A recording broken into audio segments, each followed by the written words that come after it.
So this guest preacher, he preached saying that if there's anyone who at any point had the incisions done on the skin, mostly by the use of razor blades, the small cuttings that are always done on people's skins, and then some things be applied like ashes. So he preached and said, if there's anyone who has ever had this incision and has not been cleansed, that person is in captivity.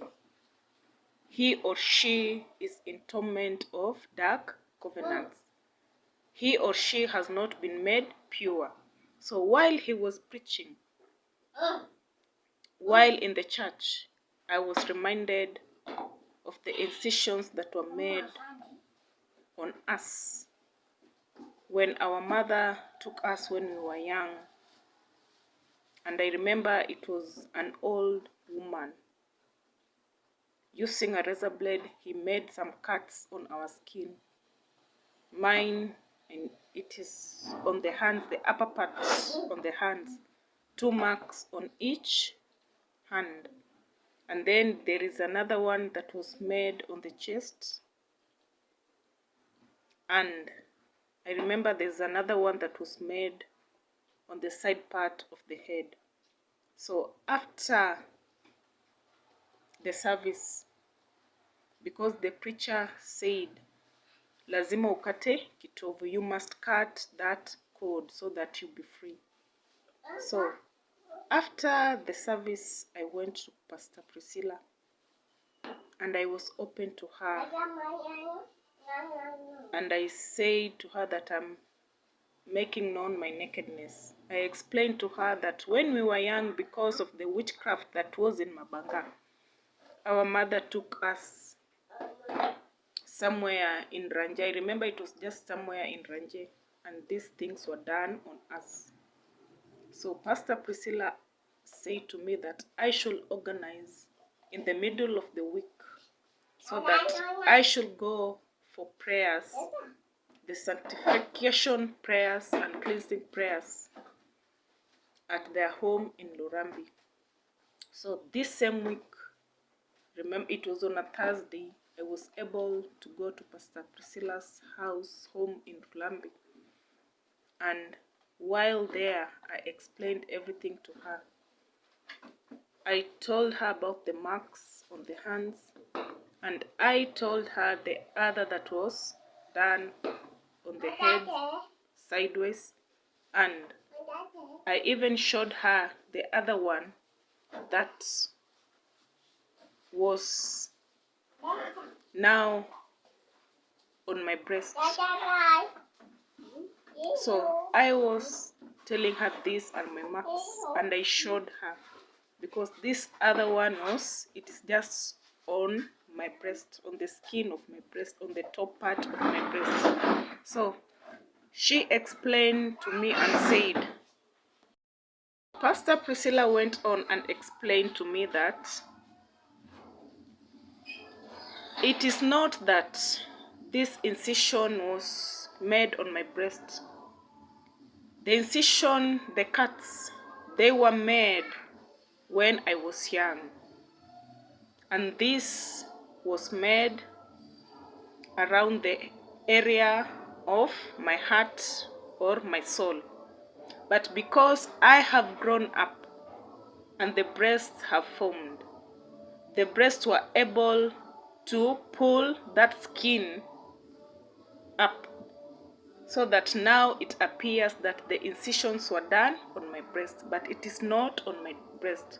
It means that when I was young, when the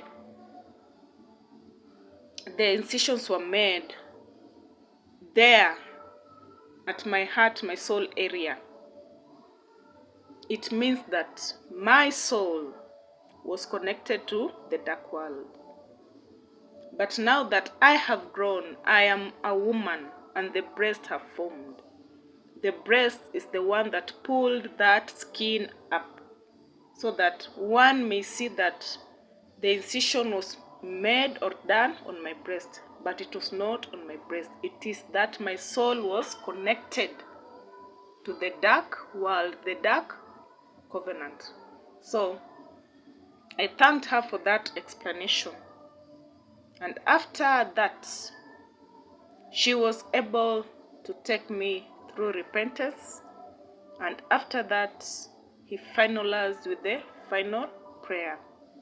And I just felt good, I felt nice, and I felt that finally I've cut that cord. Nimekata kitovu.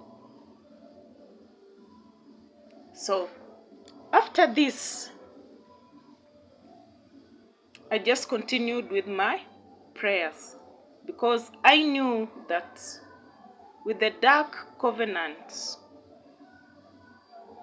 that I was in captivity with Nick's family, I knew too I had to break that covenant. And breaking that covenant too, I needed an offering. Because breaking of covenant, it is a must one to have an offering. And this offering is to God. And not just that you have an offering and dedicate it to any altar. Because the altars too matter. Because some people have been trying to break covenants. They offer the offerings, they offer the sacrifices, but they offer them to the wrong altar. Why the wrong altar? Because there are many cult organizations in the name of churches. Secret altars that serve the devil, that serve the dark world. So when you you are offering your sacrifices to such altars, it will be of no use. It is like a rejected offering or a sacrifice because you have offered it to the wrong altar. So, and when this is done, you still remain under captivity. So some people have been wondering, they want to break off from covenants. They want to be set free even from the generational altars and bloodline curses. They offer, they give, but the situations remains the same. It could be that where you fellowship, the church, the altar that you are connected to, it is a secret altar of the devil, a cult organization in the name of churches. So you remain in more captivity. In fact, the situation worsens than before. So you must know, and it is only God who will reveal to you the absolute truth. Because many churches that exist today, they are secret altars of the devil. You find even that some churches, the altars have been built on even dead bodies underground. They always do secret rituals even. And here is the place that you have taken your offering. You have exalted the dark world. You have not exalted God. So you remain in more captivity. You remain in more trouble. You remain in more utter darkness. So the place even that you take your offering matters. So I knew that breaking off, I must have an offering. And it is not just a mere offering. Because the revelation that also came to me is that those children that died, the brothers of Nick and the sisters of Nick, because Nick's mother confessed that if all her children were to be alive, all of them were to be 8 children. But now she has only 5 children, and Nick is the firstborn. But there are others who were to be born after Nick. They died. So the revelation that came to me finally, those children were also It was not just a normal death, but they were made secret sacrifices to the dark world. So I knew that this offering that I have to make has to cost me a lot, because I am fighting an altar that is of generation. It has a firm, solid foundation. It is not an easy altar that I'm trying to break off from it. So another challenge why the dark world always mostly have power over the Christians. It is because when people seek the dark world, they are always asked for huge sacrifices, even huge amounts of money. They are always asked even for huge offerings, some that are not easy to find. Somehow, somewhere, you have even heard that someone was told to to to go and find the buttocks of a snake and bring. So where in the world will you get that buttock of a snake? And you will find even someone, as much as it is not easy to find, he will still go on, she will still go on, having hope just to find it. He or she can even go to the extent of camping in the forest just to get that buttocks of a snake. Mtu anajitolea, mtu anajinyima in order to get what he or she wants. But you find a Christian, even just a small offering, being told to offer it to God. Many are reluctant to do so. In their mind, they always think that they are enriching the pastors. They are not seeing beyond the bigger picture. Some will start talking the evil, talking the bad. They don't want to give out. They don't want to sacrifice. They don't want to go to the upper extent and do what is required of light. So this is where the dark world always is much ahead than the Christians who say that they belong to the light world. The dark world mostly defeats the Christians through this.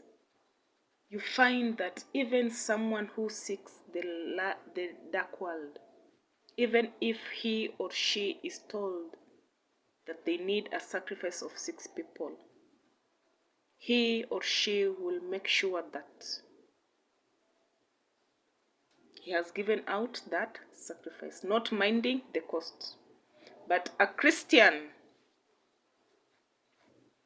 whichever amount he or she is told, or whichever amount he or she wants to give to the Lord Almighty,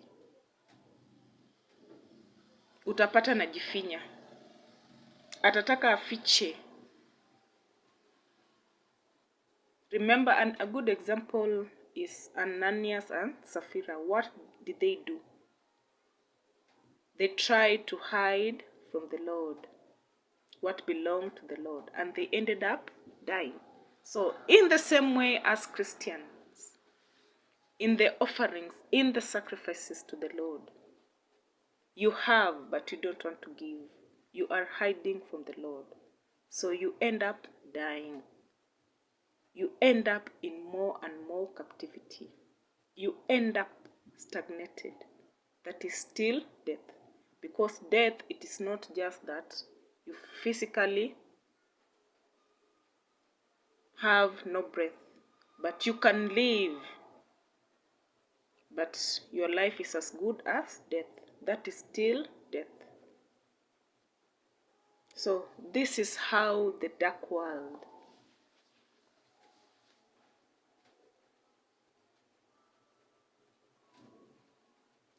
have always defeated, stayed in power over the light world, defeating Christians. They are not able to fight and overcome the dark world. They stay in captivity. You find even some people, they are able even to sell their farmlands and go even to Nigeria to seek the powers of great witches. And remember, there they are asked huge sums of money or offerings or sacrifices to make, and they do it against all cost. But a Christian, mostly, they are always reluctant. They don't want to offer to God fully. So they stay in the situation under captivity for the rest of their lives, and yet they have the key to their problems. With me, I knew that I have to break this code with Nick's family. But the problem is that I had no amount of money. I was totally in debt. So I was in complete slavery. I was helpless to get out of this situation. And this bothered me so much. And I used to pray to God, asking him, God, what will I do? I have no money. I could give it to you. I have nowhere where I could get that amount of money. So every day I used to pray. And sometimes even in the bathrooms, I used to pray, asking God, what will I do? So in my sorrows, in my depression, wondering, what will I do? Because I knew it is just now God and I, because it is He who understands my situation. It is God who knew my nakedness. So one day I just woke up. And when I woke up,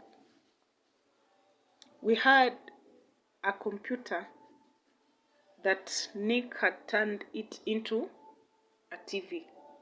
He did his own connections and we were able to watch TV. So this morning, I was taking my breakfast and Nick put on that comp TV. And the station that he switched on was TV Magharibi. And in the morning hours, it was I think around 6:30 to 7, if I'm not wrong, if I do remember well, there was always a program being aired on TV Magharibi, and this host was a lady, and it was a Christian program. So when he switched on that station, TV Magharibi, so this woman host, I don't remember her name very well, at that moment she was saying that, remember Hannah, the mother of Samuel, the only thing that she offered to the Lord, she offered herself through a vow. And this was the thing that got her out of her slavery, the barrenness.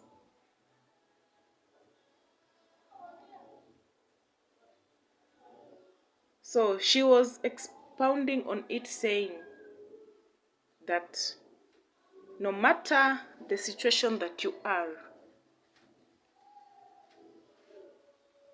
you can save yourself out of it if you want to.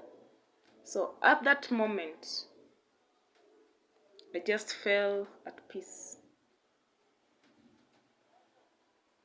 Because to me, what I felt at that moment is the answer that God was giving me. I don't have money. There's nowhere I could get money. So I felt that this is the final solution to my problem. The offering, the sacrifice that I can give God. Just like Anna, I give God a servant through my womb. And that is what I dwelt on it. And I began praying about it. And I told God, it is not that I am an adulterous person. Through this whole time, I have never been unfaithful to Nick. But because of my situation, the dark covenants, that they have made me into the slavery. And it has come, God, to the end. I want to cut my cord with them. I want to destroy this dark covenant. And what I want and I pray to you, God, it is not that I am committing adultery, because I am not of that type. And I have never been unfaithful to Nick since that 2012. So I prayed to God and I said, this is my offering, my sacrifice to you. Just like Anna, God, I want to give you a male servant. And this is my offering to you, God Almighty. A son that will serve you. As my offering, God. It is the vow that I am making, God. And help me to fulfill it, so that I may be able to break free from them. And I am not doing it with Nick, but I want to do it with a different person. Because doing it with a different person, that is how I will be cutting that cord. But if I still do it with Nick, I will still be in slavery. There will be no change. There will be no the cutting of the cord.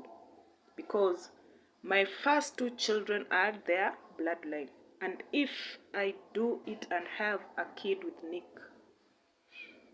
it is still the bloodline of them. But I wanted to break that bloodline so that I have my freedom.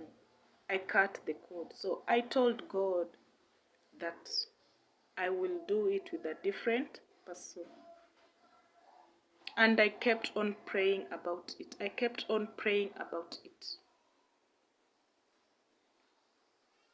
So there is a time before this happening that I had gone to visit Pastor Priscilla in the market. And I talked to her about so many things. And she said to me that I should be careful, that I should not get pregnant with Nick again because of the situation that I am having. Because if I be pregnanted with Nick, it means that I won't be able to break free, because I had made my mind, and even God himself through that dream had instructed me that this homestead, no, I should get off from that homestead. So there is a day that I woke up and I was just feeling very bad, like nausea, like some pain in my body. So I froze because in my mind it was just clicking that maybe Nick had got me pregnant. So this happening is a happening that happened before I had stopped sleeping with Nick. So during this time, I completely froze because I even feared to just go and have a pregnancy test, because if it turned out positive, I don't know what I will do to myself, because it was an unwanted pregnancy, not of my choice, not of my will. So I remember still at that time, Gideon was the one who was I was free with. He was close to me. I could tell him anything. So I remember even this morning, I was just talking to him and I explained my situation to him, telling that I am feeling bad. I don't know what it is. And I even told him that Pastor Priscilla had told me that I should be careful not to get pregnant again and have a baby with Nick, with the situation that I am having, because it means that it is just completely slavery. I will have been put in prison, not to be able to be separated from him. So I explained to Gideon and told him I want to make that pregnancy test just to confirm so that I have my own peace. But I fear, I don't know how everything will turn out, and I don't know how I will be able to handle it if it turns out positive. Gideon looked at me. He looked at me for some time, and he even saw that it's like I wanted to cry.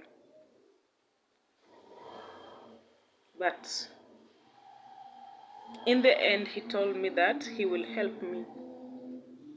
So I asked him, how will you help me? And Gideon gave me an answer that shocked me. Gideon just said to me, go in the chemist and buy a pregnancy kit test. And then come, find a small bottle. Just go to the toilet, have some urine, and I will do that test for you. I couldn't believe what I was hearing, and I asked him again to repeat. And he said, that is the only way I can help you, so that I be the one to see those results and know what the truth is before telling you. Because if it turns out positive, I will know how to help you, to speak to you and help you out. So I thanked him in advance, and I was able to do exactly what he asked me. I did it in secret because I bought the kit first and gave it to him. So he had it in his pocket. Then after some time, I was able to find that small bottle. And I went to the toilet and I took a sample of my urine and I brought it to him. So when I brought it to him, he was seated in the adjacent room, and I just stood at the door while he did everything. So he took that kit and inserted in the urine sample.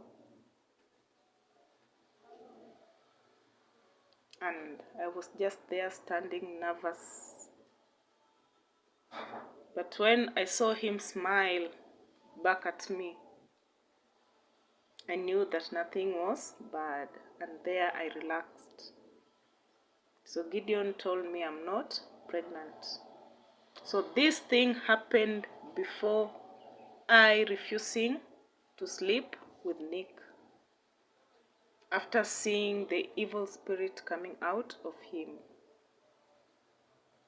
So I later took that sample and everything, and I went to dispose it off. So this became my prayer with the TV Magharibi host, and I said to God, this is the best offering that I want to give to you, my own womb, my own seed. I want to give you a servant, a son. And in my mind, the person that I am having, God Almighty, to help me do this, to help me break this covenant, to help me cut this cord with the bloodline of Nick family. It is only Gideon. And I say to God, I know he has someone living with her. She has a kid for Gideon. But all I knew, they were not married, because even the bride price was not done, because a marriage is legal. The bride price is paid. There's the legal documents. There's some legality. Anything that has no legality is not a marriage. Because to me, as much as they were staying together, officially to me it was not a marriage. But as much as it wasn't a marriage, because even I with Nick, through those many years, there was no any legality. There was no even a single cent of dowry paid through those 8 years. So I didn't consider that as a marriage, because if there was that legality, I will have considered that as a marriage. So I told God that as much as Gideon is staying with someone, I'm not there to interrupt or destroy that marriage. Only what I want is just to fulfill my vow to you, Lord Almighty. I will live my life as long as I get pregnant and give you your servant the way I have promised through my vow. That is the only thing that I want to do. So I prayed about it, so that when I face Gideon and confess it to him, he be able to understand and not to reject me, so that I may fulfill the vow that I made to the Lord Almighty. So I continued to pray about it, telling God to make way and to fulfill his purpose. So one time again, I had another dream.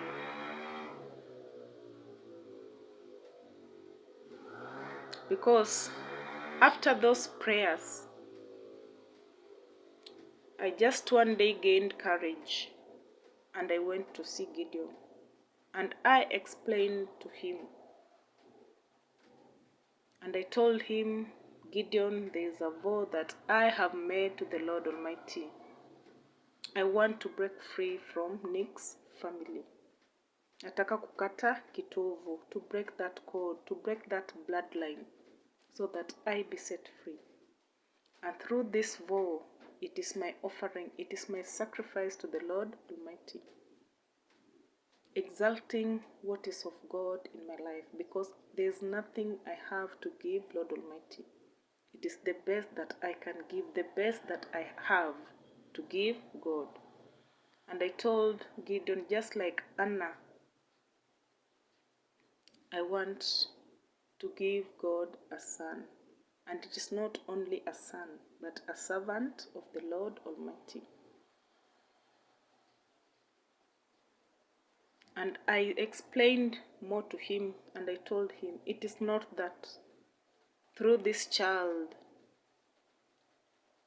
I want to break your stay with your wife. I just told him, your wife. I won't do that.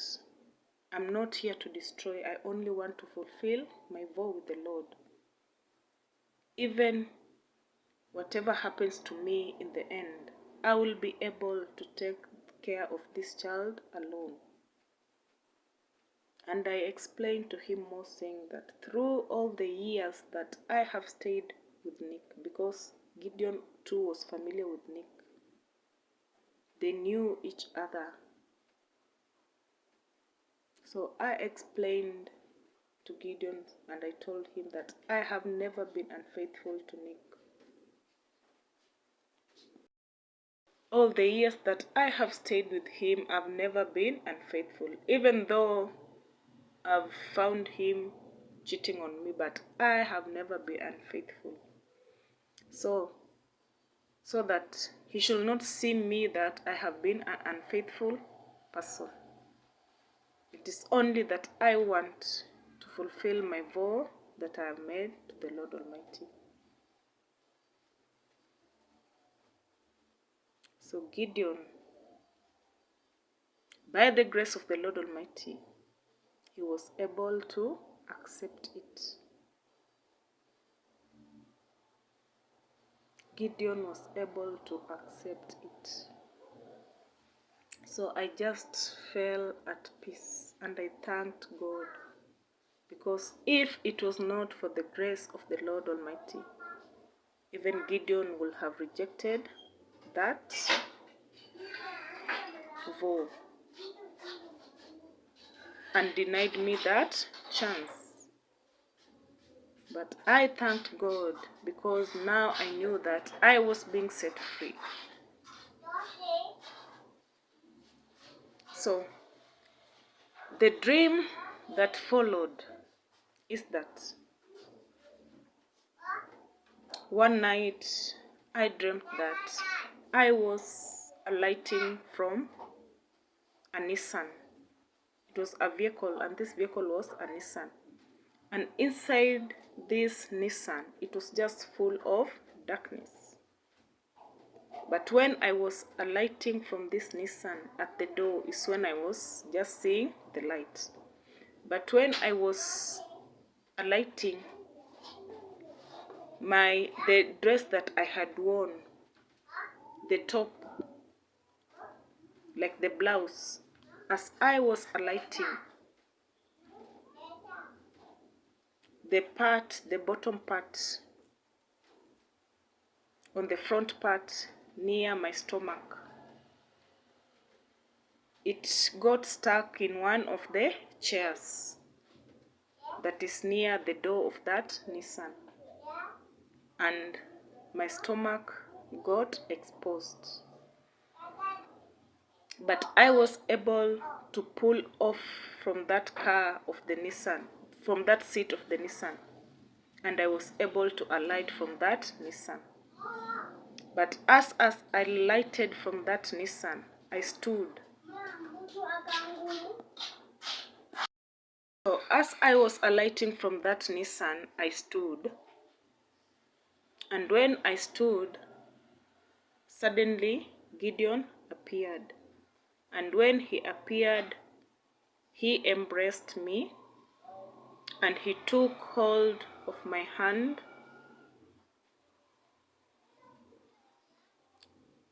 I was on his left side, and he on my right side. So he took hold of my hand, and we walked together, walking away. So Gideon took hold of my hand, and we walked away along a path that it was just full of light.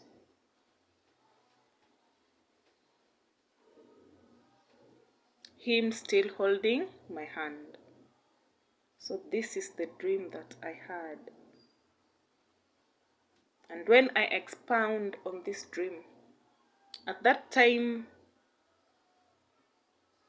I didn't know the meaning of this dream, because I remember I tried to tell it to Pastor Alex, but he didn't explain to me much. But later, when my bone of graves was being revealed by the Spirit of God, God reminded me of this dream, and the Spirit of God explained it to me, and I'm explaining it right now. So the meaning of this dream, the vehicle in the spiritual is fellowship. So I was in fellowship, in dark covenant, because remember, this Nissan was full of darkness. So I was in fellowship with the dark world, in total captivity. But I was alighting from that Nissan vehicle that was full of darkness. So I was breaking free, cutting that code from this dark covenant. But when my cloth got stuck to one of the seats,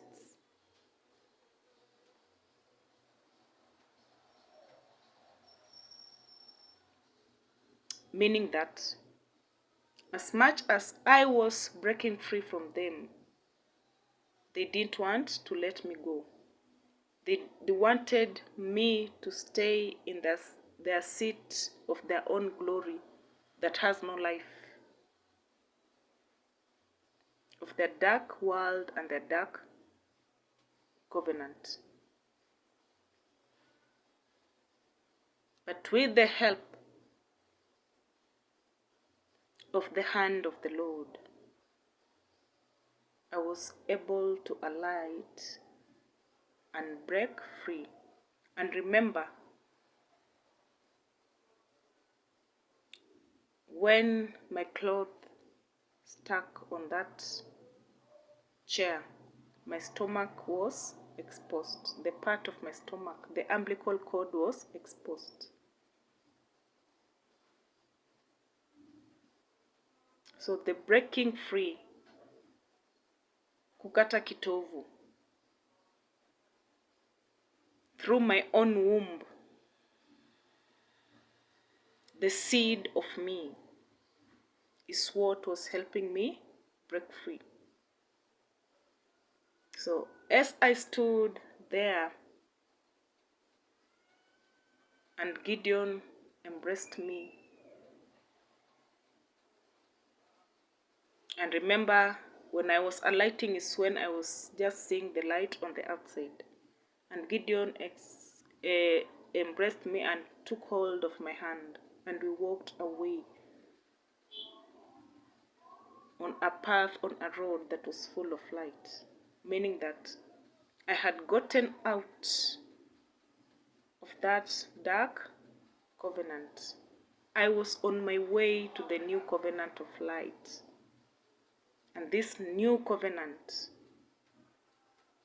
was starting with Gideon. So this is the explanation that God gave me through his own Spirit. When finally my bone of graves were being revealed, because my bone of graves, the revelation of my bone of graves started in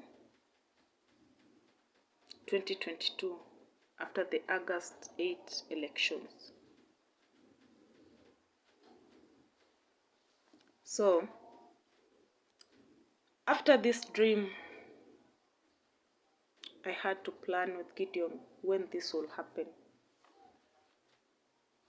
As much as I had sworn to the Lord I will do it, there was still some force like trying to torment my mind that I should not go for it. I will be sinning, I will be committing adultery. So this was the voice of the dark spirits, the dark altars, trying to hold me back into captivity so that I may not be able to get out of their captivity. So one time I was just sitting with Gideon, and he shared some other things about his life. And he told me that he was supposed to be a priest, but he didn't accomplish that. It's like he deferred himself, but he was truly supposed to be a priest. And he said to me that as much as he has tried to have a successful marriage, he has never had one. At that moment, he said to me that he has 4 kids, and one of them is a son, and these all 4 kids have different mothers. So he always started relationships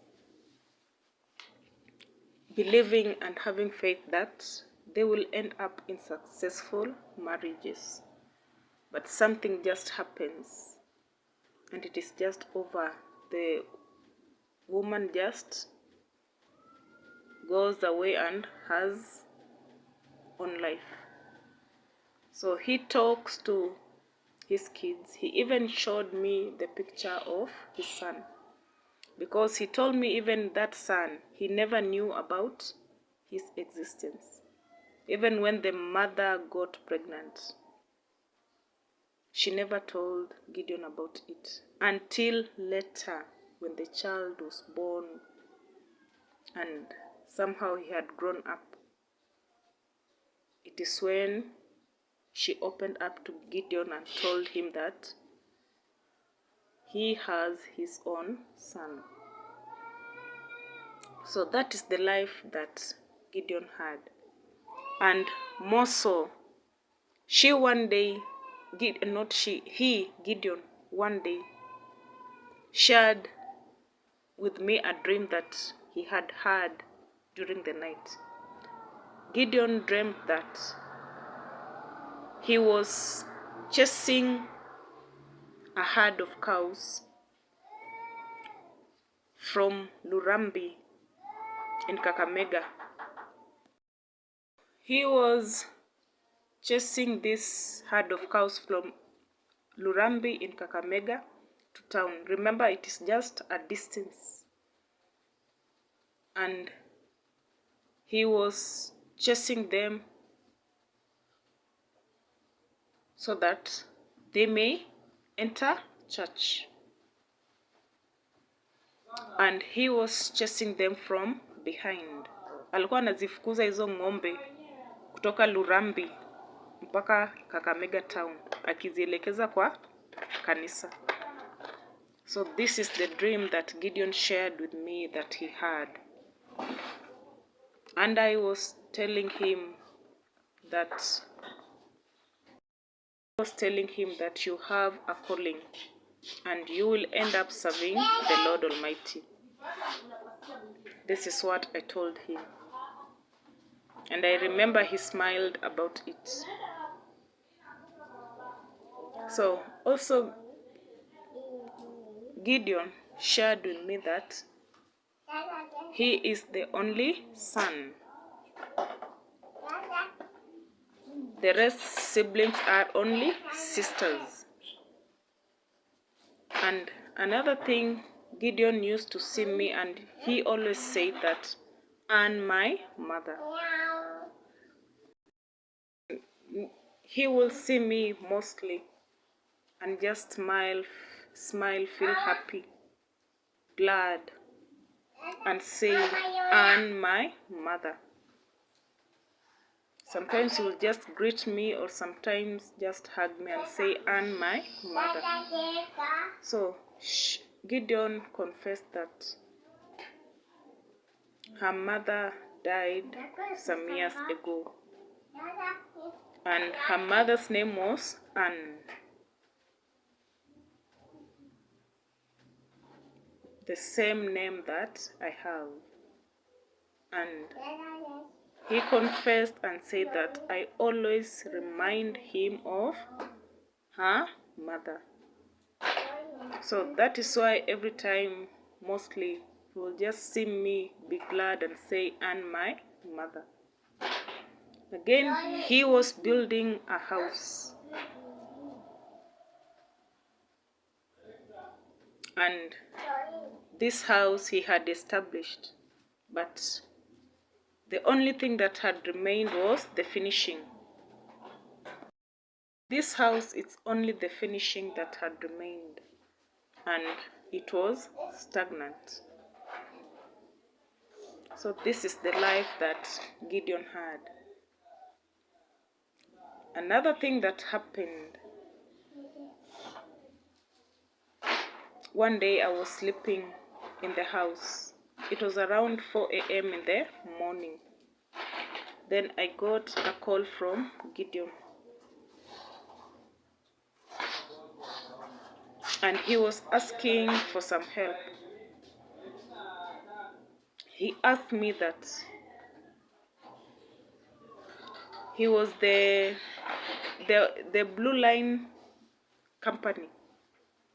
There's a passenger service vehicle that Gideon was in charge of it.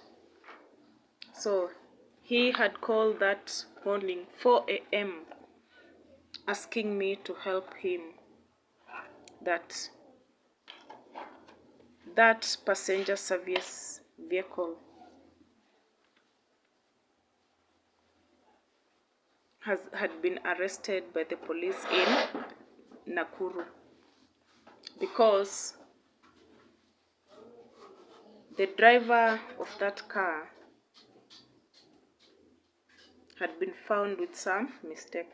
So the passengers are stranded, and at that time the police needed 6,000 shillings cash.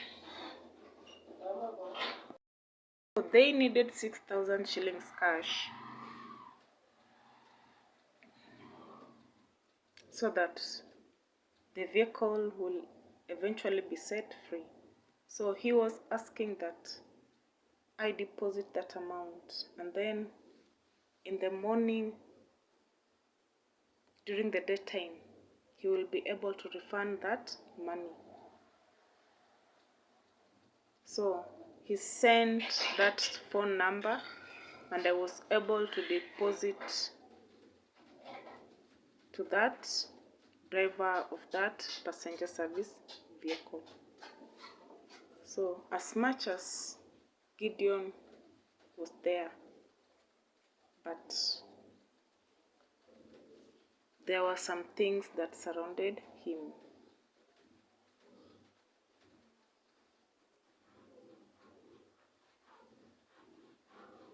There were things that surrounded him. He was a member of the ACK church.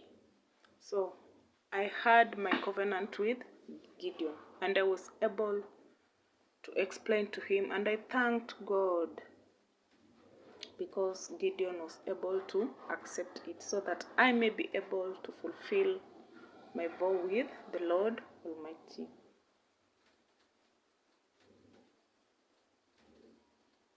And when I was talking to him, one day I asked him, what will be the name of that son?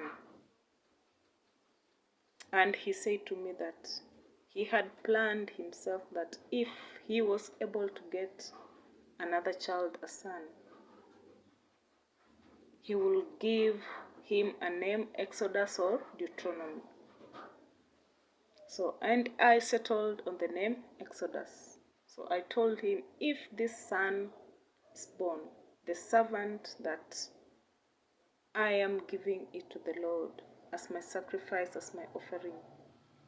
This son will be named Exodus. So Gideon was supportive. He never gave me any reason to doubt him. But I still continued in prayer.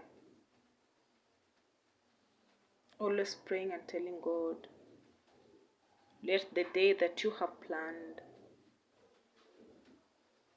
finally come. So back to the pastor who sent my workmate, Violet. That pastor who sent for me. This church is in Matende. The name of the church is what I have forgotten. So I remember I told you that I went to that church and that pastor told me that I should abandon Nick's homestead. He repeated that statement twice. And that pastor, they asked me to return back. So the day that I returned back to that church,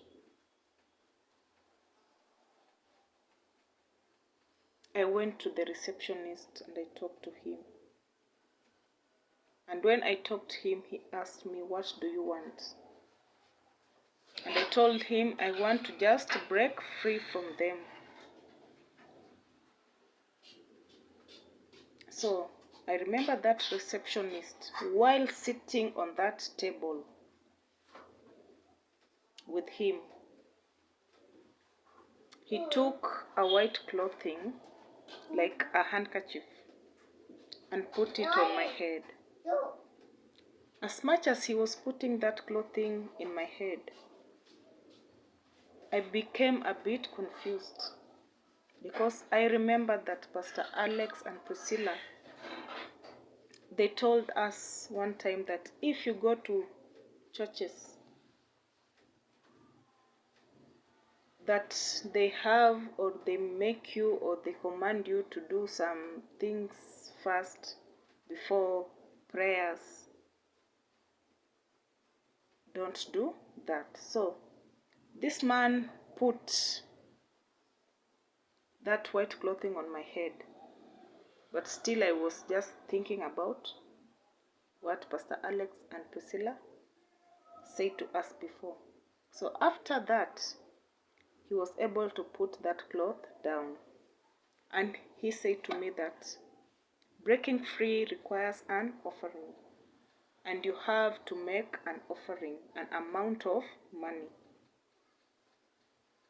I asked him, how much do you want me to make an offering? And he said that we will be able to know. So he took a piece of paper. He wrote some amount of cash, and then he teared and it into small pieces, then folded, and then he tossed in his hand, and then he poured it on the table. And he requested me to pick one. So when I was able to pick one, and it read 2,000 shillings. And he said to me, this is the amount that you will bring as sacrifice, your offering, so that you are able to break that covenant. So I said, okay. So after that first step, I was able again to be referred to the pastor on the altar. So I again went to that pastor on the altar. So when I went to that pastor on the altar, he said to me that I should again be able to come with some sand of the place where I stay. And again, he asked me to come with salt. So I told him that I will come with all of these things tomorrow. So I had no money, but since I had the M-Pesa money that belonged to my mother, I decided that this is just the amount that I will use.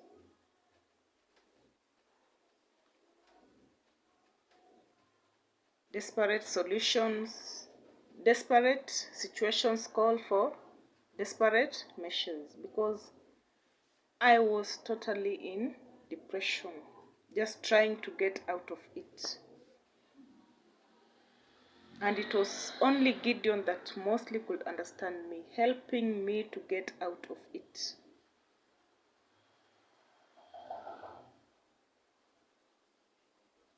So I told them that I will bring everything that you have asked. But the other thing, when I visited this church, I never told it to Pastor Alex and Priscilla. I just went on my own together with Violet. I never even told my sister Lynette. The only person who knew was Gideon, because I told him. So the following day, I never reported to work. And this same day is the day when I had planned with Gideon that we will be able to fulfill the vow that I made with the Lord Almighty. So we had planned on our meeting point, and our meeting point was in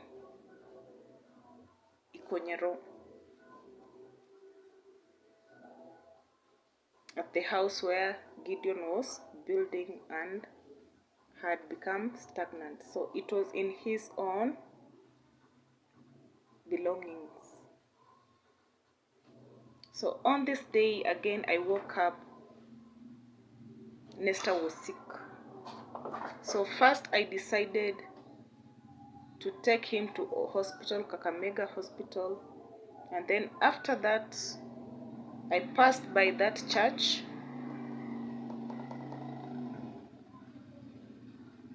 Then I said after passing by the church is when I'll be able to meet Gideon. So when I went to that church in Matende,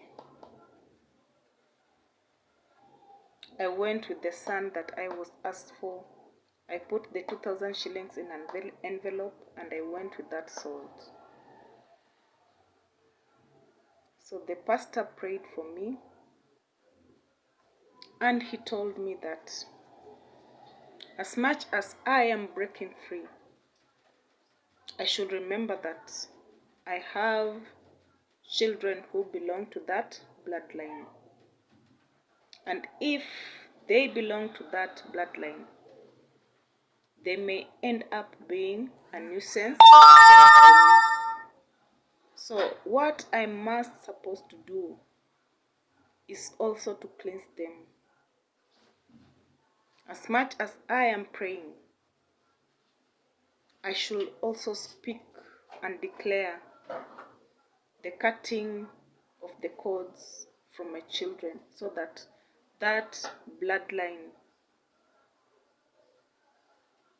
that is full of dark covenants, it doesn't manifest on my children, not to speak in the life of my children. So the pastor took the salt and he prayed,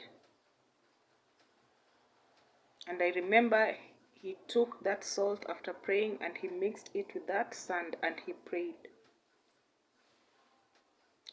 And the salt that had remained and mixed with that sand,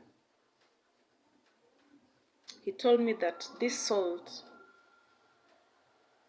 when I return home, whenever I'm cooking, even when I am washing the clothings, even when I am bathing the children, I should mix it with the food,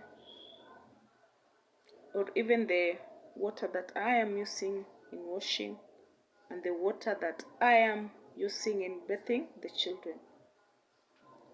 And they should bathe with it. And not only that, I should use it and speak what I want. I declare with my own mouth what I want. That through this, let my children be cleansed from evil altars, evil connections through this bloodline. So this is what exactly I was able to do. So as I was coming out of that church, having that sand again back with me, because he had told me now to go back with that sand and just pour it where I had scooped it from.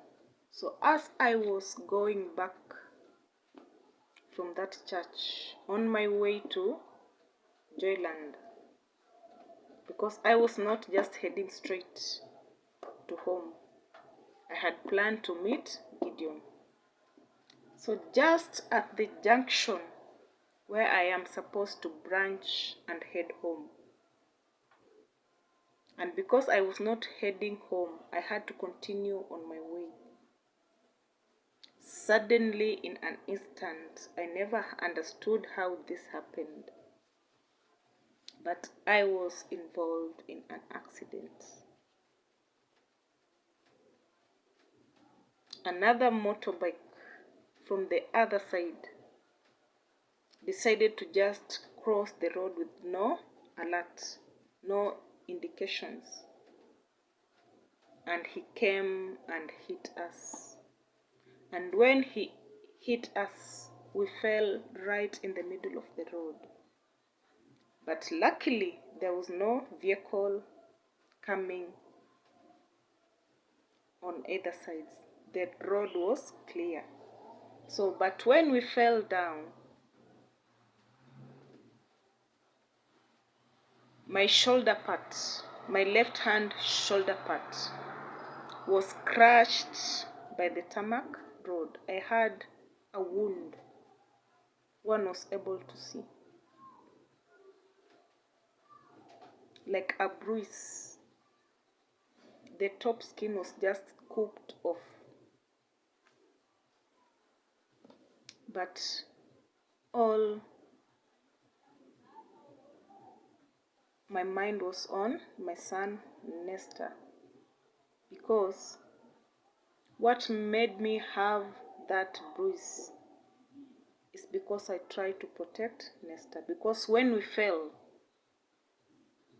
as we were landing, I saw that Nestor's head was to hit the tarmac road. And remember, the tarmac road is hard. So as I tried to prevent his head from hitting that tarmac road, it's like now I overturned and I was the one who hit that tarmac road and I got that bruise. So I just told the Lord, thank you for protecting me, because it's better that because I'm a grown-up, I get the wound rather than Nestor. Because later I saw that only some part of his ear ended up being scratched. So I thanked God for that protection. There's a clinic there at Joyland. So this is the place where we ended up having our medication. And the good thing about the motorbiker who had me, he was a faithful person. He never abandoned me. Even that person who caused that accident, he never abandoned me. He came to apologize. And he was saying that he even doesn't know how everything happened. He even said that he was the one to blame. He decided to cross and come on the other side without any alert, no indications. So they ended up staying with me until I got the medication, and that man paid part of it. And I just said, thank you, God bless you. So as much as they were apologizing, even the person who carried me. He was just apologizing, feeling sorry. But I ended up telling him that it was not your mistake. All is that we are alive. We have no deep wounds, and that's the reason that we have to live and rejoice in the Lord Almighty. So in that hospital, I was able to call Gideon because he was waiting for me. And I told him that I have had an accident. This shocked him much. So he said that he's just there still waiting. So I told him that after the treatment, if I will be able to come there, I will just be able to come there. So after like 1 hour, we were released from the hospital. And after being released from the hospital, I was able to go and see Gideon again at his land in Ikonyero. He was there, he had gone there because he always visits to do some ABCs in that land.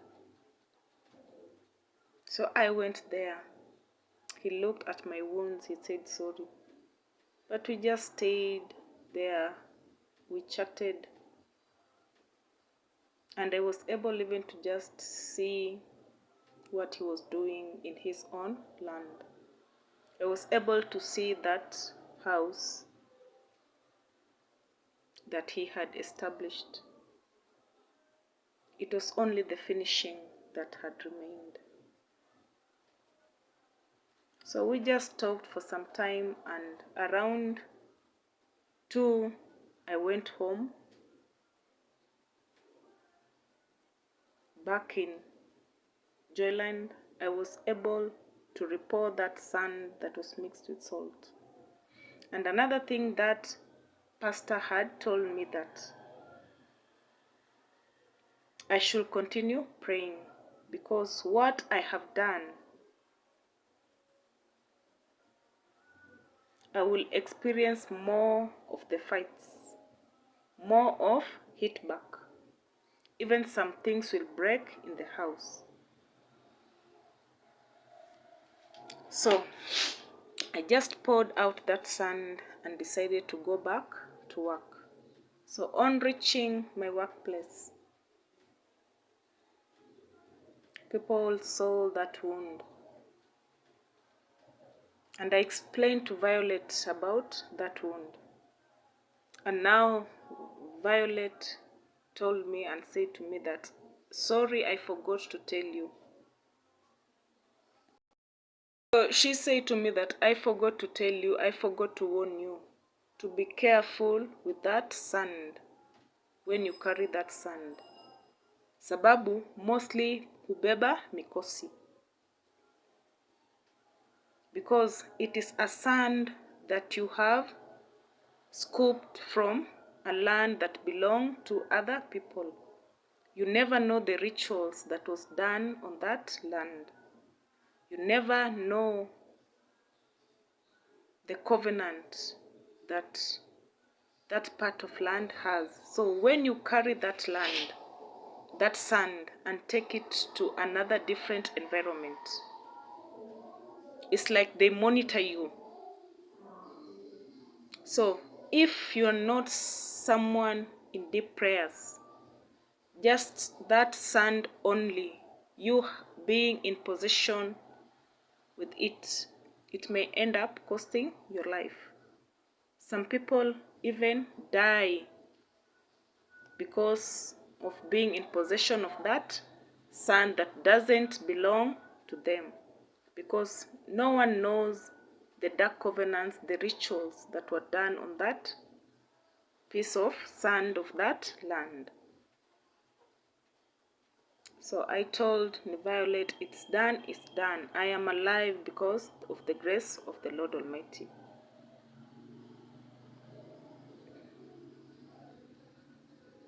So after this experience, I just noted some things happening.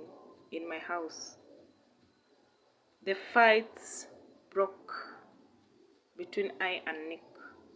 He grew more wild. And I remember this is the point that I always decided to just keep silent, because I knew silence is a weapon. And after that attack that Nick wanted to pierce me with a knife, to kill me with a knife, because he tried to find that knife and he never found. I had decided that every night before I sleep, I used to take the knife out of the house and hide it. And in the morning when I woke up is when I will take it from outside and return it to the house. That is the thing that I usually did. So things just started breaking. They started breaking. The plates, the cups, they were just breaking. And another day I remember even Nick woke up and he took the woofer, saying that he is going to sell it so that he be able to repair the tuk-tuk and it helps him. That tuk-tuk had become a burden to him. It was no profit to him. Even I remember one day Baraka Stores called me and said that Nick had been there at the shop and he had asked her to lend him 1,000 shillings. So Baraka had called me asking me if Nick will be able to pay back that amount. I didn't want to talk much to her because I already knew Nick had a debt belonging to me, that I was able to give him that amount from the M-Pesa that belonged to my mother. And here again, he has gone to Baraka and asked for another amount to be given.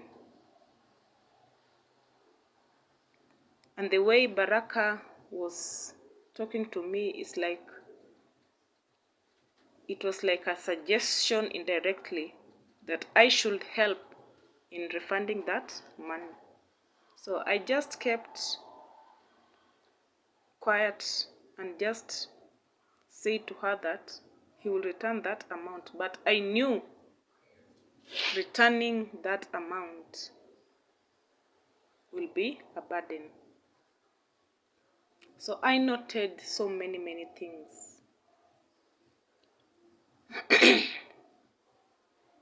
Things change in that house.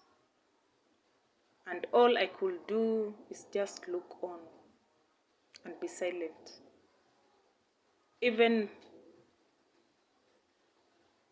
he was not embracing the children that much. Sometimes he will just tell them that you're just becoming like your mother. So I chose to remain silent, because anything that I talk, any conversation that I had with Nick,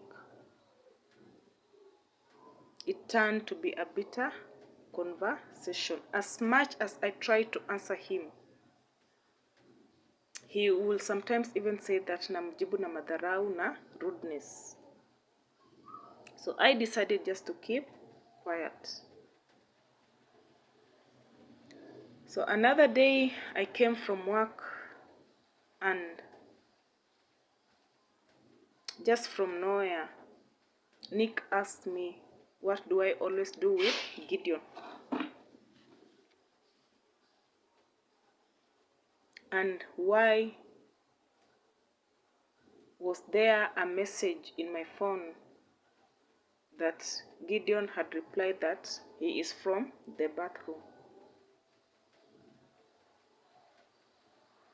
So I explained to him this was a message that I was chatting with Gideon, because I remember I had asked him about that amount that I had given him,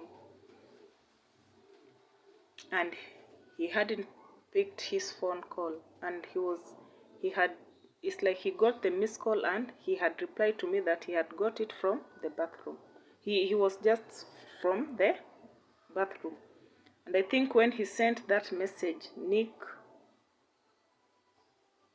was around and I was not around, out of the house, and he was the one who read that message, because I never saw that message. So when Nick asked me about that message is when I scrolled my inbox and I saw that message. It was there. So Nick had opened and read that message. Again, another thing, when mostly I used to sit with Gideon around my workplace, many people around, it's like it bothered them. People like Dorcas, like Eva, they used to speak evil. They used to speak like ilikuwa inawachokora, inawauma. They never wanted at any point, at any time, I sit with Gideon. So it never bothered me because I knew I was just helping myself. It is not their life, it is my life that I am trying to save. Nobody understood the shoe that I was wearing. They always saw me walking. They always saw me moving, braved up, but they didn't know the sorrow, the depression that I was in. So as much as they tried to speak ABC, the negatives, that I am a married woman, what am I always doing with this man? It never bothered me because I knew I am trying to save my life, the life of my children, and there is no any other person that will help me save my life except I myself. So those voices were just noises to me, empty noises that will never make me change my mind, because I was there knowing that this is what I must do so that I may be able to live a better life. They are there speaking that Issa is my father-in-law. I am married.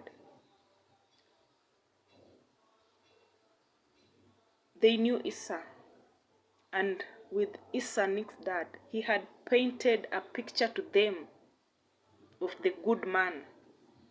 But here I am, knowing that these people are witches. They are making me their secret sacrifice. They pretend to love me, but they don't love me. So they were making these noises, but I was able to stand for my truth. And I said, this truth will save me. No matter the cost, they won't be able to change my mind. So during this conversation, Nick told me that if there's any day that he will be able to catch me with Gideon, he will do something evil, something bad. I never replied to him. I just looked at him and I kept quiet. But I was able to inform Gideon. So this silence continued in the house. I was just watching things happen, unfolding. Sometimes he will come before he decided to take that woofer. He will come and just play loud music. Even in the middle of the night, he plays loud music. So I just used to see what he was doing. I just used to watch what he was doing. So another day, I remember it was a Sunday. I had come out of church, Emmanuel Jesus Power Ministry. And on Monday, I went to work. But this Monday was just different for me. I had nausea. I felt some coldness. It was just different with my body. So I woke up and I went to work. And I remember there was manicure adjacent to Lillian Salon. There was a boy that used to do that work. So I went and sat with him. And I told him, I feel bad. Like malaria symptoms. I don't know. And I told him, let me just go and buy malaria medicine. Because after that event that happened, during that day that I was supposed to meet Gideon and fulfill my vow of having a son with him, my servant dedication to the Lord. So that day it never happened, but later we organized and it happened. We made love.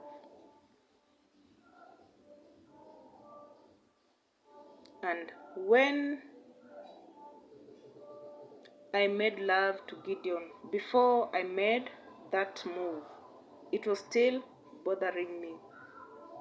Like there was some forces, some reluctancy to do, not to do, to do, not to do. But one day when I was coming out from town, while I was in the tuk-tuk, there was a voice that was just reminding me, you have to make love, you have to make love. And when this voice was telling me you have to make love, Violet's dream was in my mind then. I was then being reminded to being reminded of Violet's dream. The dream that Violet had, that I had come to work and I was naked, screaming and removing my clothing. And when I was doing that, Nick appeared and he carried me into another different room. And in that room, he locked himself in with me. And there on the outside, I had left my children, Nesta and Lindsay. Violet had Nesta, Lindsay had, Pauline had Lindsay. So when the children were crying, Violet came to that door of that room that we were locked in, and she started knocking, asking for me. But Nick replied to him and said they should not disturb because he is making love to his wife. So I was being reminded of this thing. And remember when I asked Pastor Priscilla about this dream, the interpretation that she had for me, although she never explained the part of making love, she only told me that it was a beautiful dream. Although in my mind I was thinking that Nick's family will make me mad. But Pastor Priscilla explained it to me and said that I will be possessed by the Spirit of God and I will be mad with the Spirit of the Lord Almighty. And God will separate me from Nick's family, and everything of theirs will return back to them. And I will enter into the house of the Lord, into a covenant with the Lord Almighty. So after this reminder that I was being reminded of that dream, that is when I had that firm stand to do it with Gideon. That fight of do it, not to do it disappeared. And finally I was able to make love with Gideon. So this morning I told this manicure guy that I feel bad, let me go and buy malaria drugs. And he said to me, you may be pregnant, don't rush for those malaria drugs. But I brushed it off. I went on and bought those malaria drugs. And I remember I took the first dose. So after taking the first dose, I heard Gideon's voice in the cyber. So I went on and talked to him. I explained my situation, and he was having a friend. So after explaining my situation to Gideon, he also told me that you could be pregnant. I smiled and I kept quiet. But I argued with him and I told him I don't think so, because I have even gone to the chemist and bought malaria drugs. So Gideon decided to just share it with that friend. Gideon said to that friend that I am feeling this way, this way, this way. And he is telling me that I may be pregnant, but I'm not agreeing to it. So this friend now again started speaking, telling me of an experience that he had with her wife. Her wife even just woke up one morning. He had the symptoms of malaria. But when he took her to hospital, they had the pregnancy test and it turned out positive. So at this point,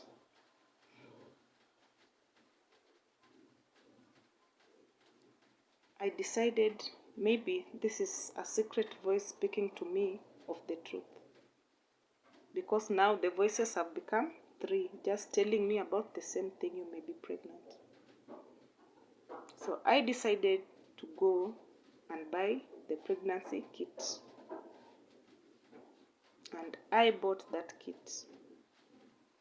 And this time I did it just by myself. I went to the toilet with the kit, with my urine, and there it turned out positive. I came and told Gideon, it is positive. I am pregnant. I thought that Gideon will be angry about it, but he never got angry. He promised to support me, to be with me until the end. He will be the father and he will take care of that child. So after that time, some days passed. I am pregnant, but I have not separated myself with Nick. I'm still living with him in the same house. But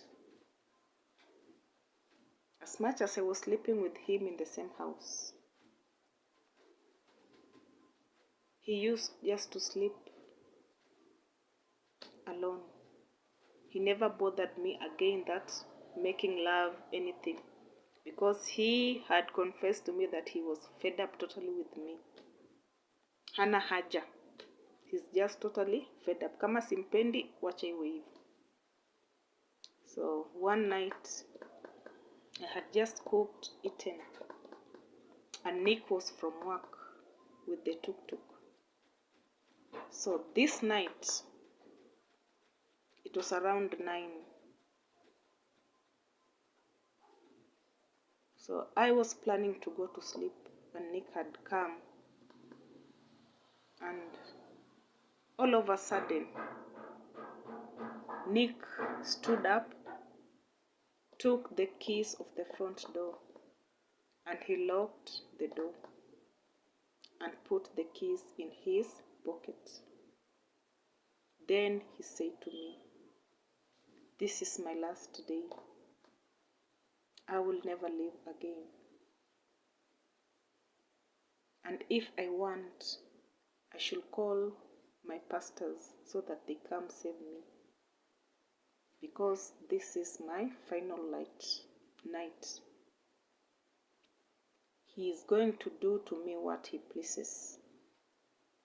And I will never be able to save myself because he has locked the door and he has put the keys in his trouser. Even if I scream for help so that the neighbors come and help me, they will not be able to come direct. And when they manage to break the door open and enter, they will collect dead bodies.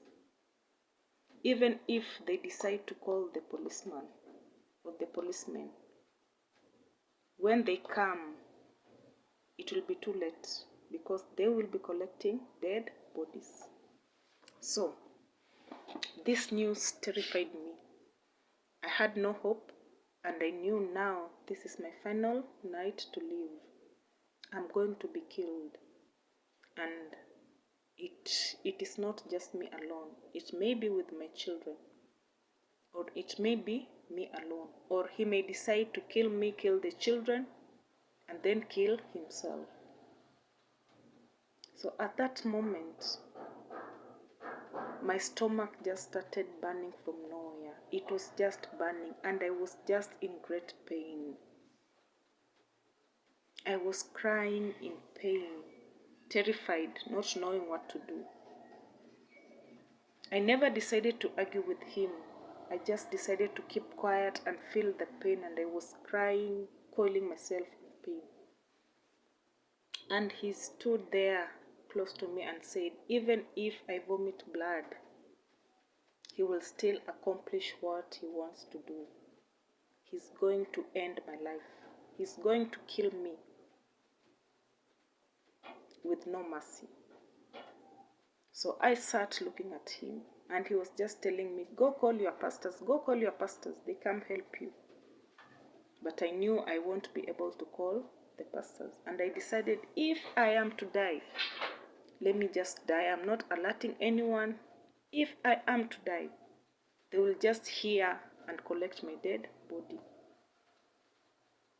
Nakufa kivyangu, peke yangu. Nobody will know what happened, but they will just have to collect my body.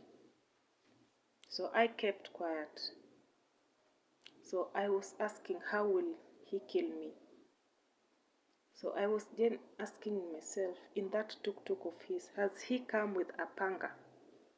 Or maybe he's going to pour acid on me. I was just asking the way my life is going to be terminated. So I decided that I won't sit and see what he will do to me. If he's going to cut me with a panga, let me just feel that panga land on me and I'm chopped off. If it's acid, let me just feel that acid pour on my body. Let me not see it coming. Even when he decides to start with my children, let me not see it. So I decided to go to the bedroom, and I remember I laid flat on the mattress. We were sleeping on the floor. I laid flat on the mattress with my head facing the mattress. Flat, completely flat. And I was still in pain. And I decided I won't be able to see anything that he's going to do to me. Whatever means he's going to use, let me just feel it land on me. But when lying there on the floor flat, I decided to just pray. And while I was praying, he was there beside me kneeling and still saying to me that today is the end of my life. Even if I do what he's going to take away my life this night. So he was just there waiting, ready to do what he wanted to do. So as I sleep there, I remember I started praying. I was praying, and I remember I laid flat on the mattress, my head facing the mattress. So I was just praying, And I knew he was there beside me, waiting to attack me. So I laid praying.